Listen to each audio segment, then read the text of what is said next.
This is a demonstration of the cross stitch or flat catch stitch. It is found on piece number 1 of your sampler. The movement on this stitch is different than the slip or whip type stitches. The needle points backwards while you sew forwards. I am right-handed, so my needle is pointing to the left while my hand is moving to the right. The goal of this stitch is to have shapes that are even in size and tension. You see down here I got a little bigger. The goal is to have the points of the stitches or the legs always be 1/2 inch apart. The next thing to keep in mind is that this lower stitch only goes through the seam allowance, the one layer. The upper stitch goes through to the face of our project or the garment. Only 2 to 3 threads are pricked so that the stitch is as invisible as possible. Locate the muslin sample that was prepped with the diagonal basting stitch.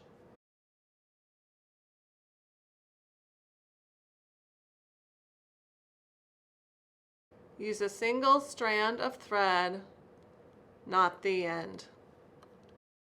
Well, it looks like I forgot to tie the knot here, so there is a bonus knot tying demonstration. I'm going to use the overhand knot and tie it twice on top of itself.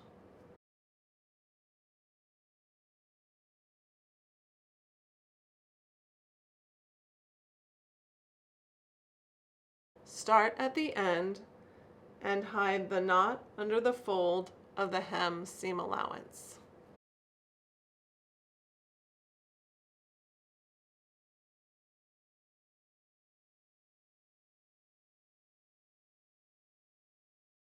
Take the next stitch about 1/4 inch to the right, directly above the overlocked edge in the garment fabric.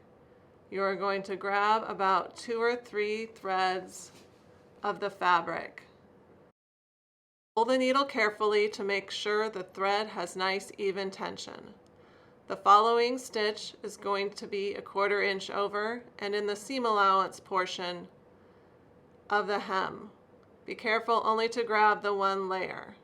You can take a slightly bigger bite here as it won't show through to the face. Repeat. Take a bite of the garment fabric directly above and 1/4 inch over. And the next stitch is 1/4 inch over and in the seam allowance of the hem. Remember, the goal is to have the legs or the points of the V be 1/2 inch apart. Continue sewing down the sampler, keeping the thread organized and the stitches pretty. Be patient. Zen out. This is not a fast stitch. I'm lucky and can speed up when necessary to make this video not as long. Check your work often to make sure your pricks are nice and small and you haven't gone through and through in the seam allowance area. Continue sewing down the hem.